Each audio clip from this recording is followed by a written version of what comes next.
Hi everyone and welcome back to another video. So if you want to lock screen time settings, prevent changes, control app limits, or protect parental controls, setting a screen time passcode is essential.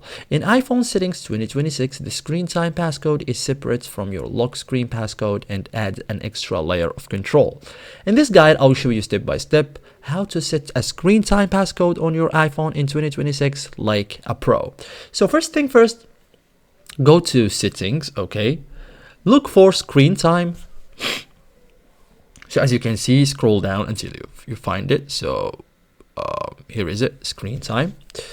Tap if screen time is off, tap turn on screen time and follow the initial setup. Okay, so now inside screen time, scroll down and tap use screen time passcode. Okay, so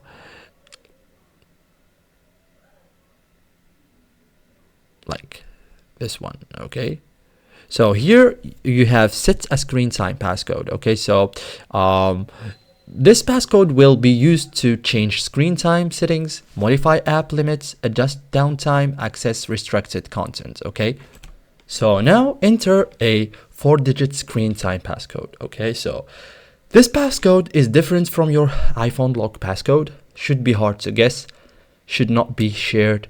Re-enter the passcode to confirm. Okay, so after that you will be prompted to enter your Apple ID. So this allows you to reset screen time passcode if forgotten, recover access securely. So strongly recommended, don't skip this step. Okay, so thank you guys for watching this video and see you in the next tutorial.